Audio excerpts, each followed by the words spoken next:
আমার প্রিয় ভাইরা, যুগে যুগে যারা আল্লাহর নাফরমানি করেছে, আল্লাহ রাব্বুল আলামিন তাদেরকে অভিসম্পাত করেছে, অভিশপ্ত করেছে, লানত দিয়েছে।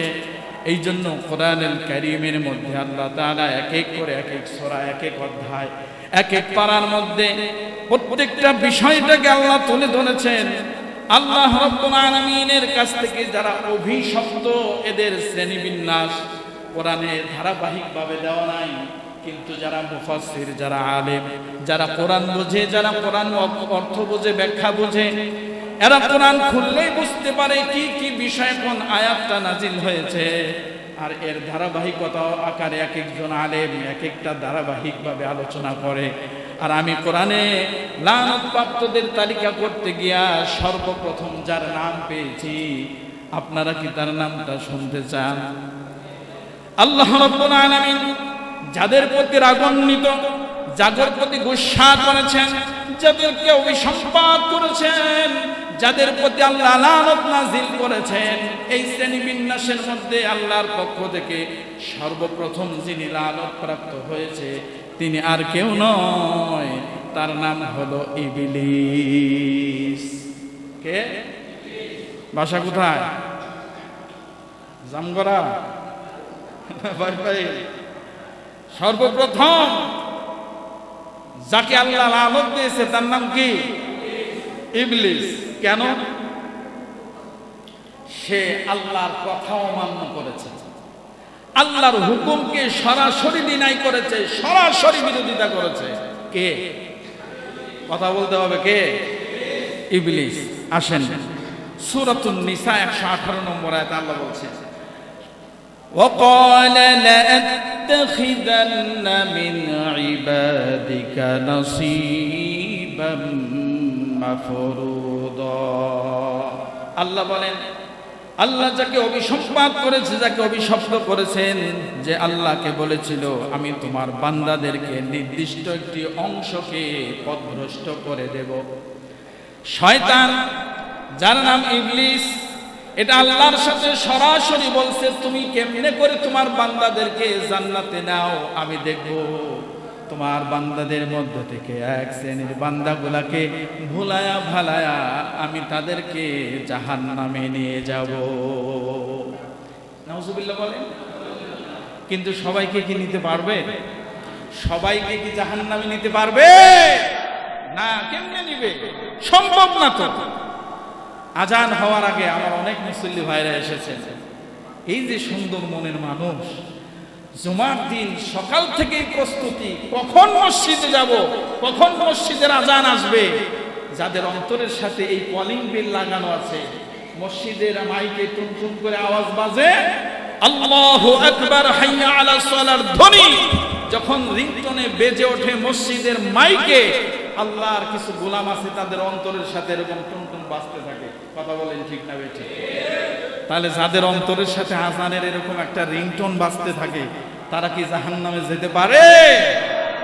কিন্তু কিছু মানুষ কিন্তু আজান শোনে, এরপরেও আসে। কথা শুনতেছেন আপনারা? তাহলে সর্বপ্রথম যিনি অভিসম্পাত পেয়েছে তার নাম ইবলিস। কেন? কারণ সে আল্লাহর হুকুমকে অমান্য করেছে। কয়টা হুকুম? মাশাআল্লাহ, আপনারা সতর্কতা অবলম্বন করেন, আপনারা সচেতন মুসল্লি। এই জন্য আমার খুব গর্ববোধ হচ্ছে, আমি বলছি আলহামদুলিল্লাহ। কারণ সচেতন মুসল্লি না থাকলে আলোচনা করে মজা নাই। আলহামদুলিল্লাহ, আমি সচেতন মুসল্লি পাইছি, এর জন্য রব্বে কারীমের দরবারে আমি আবার শুকরিয়া আদায় করছি, আলহামদুলিল্লাহ। ইবলিস একটা হুকুম অমান্য করছে। কয়টা? কি হুকুমটা? উসজুদ লি আদম। ইবলিসকে আল্লাহ বলছে, এই উসজুদ, সেজদা কর লি আদম, আমার আদমকে। অর্ডার ডাকা। আর অমান্য করছে কে? ইবলিস তখন যুক্তি তর্ক দাঁড় করিয়ে দিচ্ছে, আল্লাহ আমি হচ্ছে আগুনের তৈরি, আমার গতি হচ্ছে ঊর্ধ্বগতি। আগুন কি নিচের দিকে যায় না উপরের দিকে যায়? মাশাআল্লাহ। আগুন কোন দিকে যায়? উপরের দিকে। আর মাটি, আপনি যত বড় অস্ত্র দিয়েই মারেন না কেন, ও ঘুরে ফিরে আবার কি করবে? জমিনে আসবে, নিচে আসবে। আদম হচ্ছে মাটির তৈরি, ইবলিস হচ্ছে আগুনের তৈরি। ইবলিসের ভিতরে অহংকার আসলো, হায় হায় এইটা কেমনে হয়, আমি তো আগুনের তৈরি, আমার গতি থাকবে শুধু উপরের দিকে, আমি কখনো মাথা নত করতে পারি না। অথচ অর্ডারটা যিনি দিয়েছেন, বলেন তো ইবলিস কি আগে থেকে ইবলিস ছিল না আগে ওর ভালো একটা নাম ছিল? মাশাআল্লাহ, ভালো একটা নাম ছিল। নাম ছিল কি? আজাজিল। নাম কি? আজাজিল। আমি একটা কিতাবে পড়েছি যে ও এত বেশি সেজদা দিয়েছে আল্লাহকে যে ওর সেজদাগুলো যদি পাট পাট করে পৃথিবীতে বিছানো যেত, কোনো জায়গা খালি থাকতো না, এত বেশি ইবাদত করতে ওয়ালা ছিল। আল্লাহু আকবার। কিন্তু ভিতরে যখন অহংকার আসলো, যখন আল্লাহ বলল উসজুদু লি আদম, তুমি আমার আদমকে সেজদা করো, তখন বলল এটা সম্ভব নয়। নাউজুবিল্লাহ বলেন। সরাসরি আল্লাহর বিরোধিতা করলো। কয়টা? আল্লাহ সাথে সাথে কি করলেন? অভিশপ্ত করে দিলেন, বিতাড়িত করে দিলেন, ভাগিয়ে দিলেন, যা শয়তান ভেগে যা, তাড়িয়ে দিলেন। আজও পর্যন্ত কি আল্লাহর প্রিয় হতে পেরেছে? কয়টা হুকুম অমান্য করেছে? কয়টা? একটা। এবার আসেন, আমরা কি আল্লাহর বন্ধু না শত্রু? কেমনে বন্ধু? যদি আল্লাহর হুকুম মানি তবে তো আল্লাহর বন্ধু, নাকি? কিন্তু এমন তো আর নাই যে আমি আল্লাহকে এমন কিছু দিয়ে আসছি যে আল্লাহ আমি যত পাপ করি আল্লাহ এগুলো দেখবে না, লিখবে না, এর কোনো শাস্তি দিবে না, এমন কোনো প্রতিশ্রুতি আছে নাকি কারণ? তাহলে শয়তান অমান্য করলো একটা। আমাদের সমাজে এমন অনেক মুসলমান আছে যারা প্রতিদিন অমান্য করে শতটা। আমি মনে হয় ভুল বলছি, এবার আছে না নাই? এবার আসেন, আমি ছোট্ট একটা এক্সাম্পল দিলে আপনারা বুঝতে পারবেন। ফজরের নামাজ কয় রাকাত? ফরজ। ফরজ কয় রাকাত? সুন্নত তো আল্লাহর বিধান না, সুন্নত হচ্ছে রাসূলের বিধান। আর ফরজ যেটা সেটা কার বিধান? মাশাআল্লাহ, আল্লাহর বিধান। তাহলে ফজরের সময় আল্লাহ হুকুম করছেন কয় রাকাত করবি? 2 রাকাত। জোহরের সময়, আসরের সময়, মাগরিবের সময়, ইশার সময় কয়টা হইল? 17টা। কয়টা? তাহলে একদিনে আল্লাহর হুকুম হইল 17টা। আল্লাহ বলছে 17 বার আমার হুকুম পালন করবি, 17টা ফরজ, 17টা হুকুম আমি আল্লাহ তোর উপর নাজিল করে দিলাম। এখন আমরা বললাম যে না, আমি ডিউটি করি, আমি অফিস করি, আমি ব্যবসা করি, আমি বিভিন্ন কাজে ব্যস্ত থাকি, এটা মোল্লা মুসল্লিরা সারাদিন আজাইরা খায়, আর এদের কাজ, এগুলো আমাদের কাজ না। তাহলে কি ইবলিসের সাথে সে বড় না ছোট? কথা বলে না, বড় না ছোট? কেন বড়? কারণ ইবলিস অমান্য করছে কয়টা? আর আমি মানুষ হইয়া মুসলমানের ঘরে জন্ম নিয়া অমান্য করলাম কয়টা? 17টা। মাশাআল্লাহ। শুধু কি 17টা? এর সাথে সারাদিন চলতে ফিরতে, কাজকর্ম, ব্যবসা বাণিজ্য, বিভিন্ন চাকরি বাকরি করতে গিয়া আল্লাহর এমন আরো অনেক নাফরমানি আছে যেটা সে। তাহলে ইবলিসের চাইতে বড় বেশি অমান্য কারা করছে?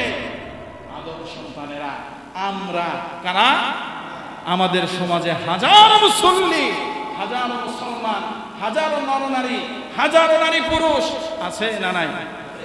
এবার আসেন, আল্লাহ যদি ইবলিসকে অভিসম্পাদ দেয়, লানত দেয়, তাহলে আমরা যারা এতগুলো হুকুম অমান্য করছি আমাদেরকে বুঝি দেবে না? কথা কয় না? আমাদেরকে বুঝি দেবে না? তাহলে 1 নাম্বার শিক্ষা নিলাম,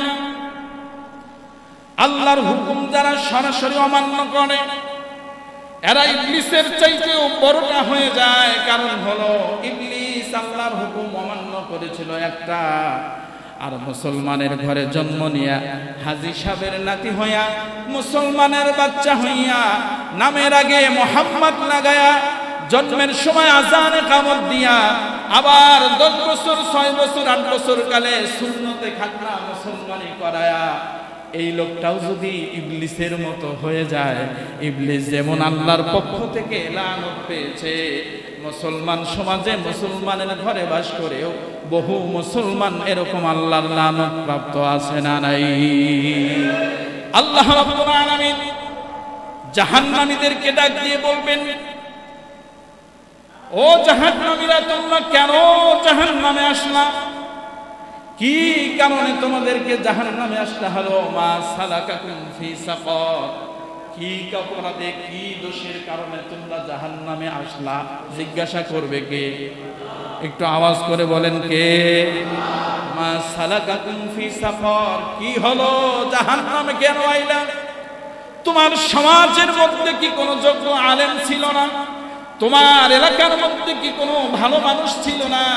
তোমার এলাকার মধ্যে কি কোনো মক্তব মাদ্রাসা ছিল না? তুমি কি কোনোদিন জুমার নামাজের আগে ইমামের আলোচনা শোনো নাই? তুমি কি কোনোদিন মাহফিলে যাও নাই? কোনোদিন আল্লাহর কোরআনটা একবার খুলে দেখো না? সালাকাকুম ফি সাকার, কেন তোমাকে জাহান্নামে আসতে হলো? আল্লাহর বান্দারা তখন প্রথম যেই জবাবটা দিবে, এক নাম্বার অপরাধ হিসাবে আল্লাহর দরবারে তখন সে আরবিতে জবাব দিবে। বলেন জান্নাতে কথা বলবে মানুষ আরবিতে নাকি বাংলায়?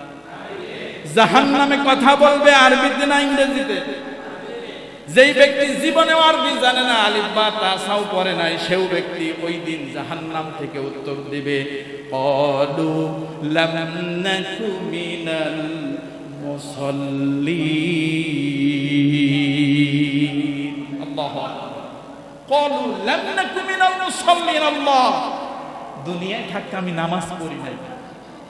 কি পড়ি নাই? কি পড়ি নাই? কারা বলতেছে? জাহান্নামের অধিবাসীরা। তাহলে আমাদের সমাজে নামাজির সংখ্যা বেশি না বেনামাজির সংখ্যা বেশি? আপনারা মনে রাগ করতেছেন, মন খারাপ করতেছেন।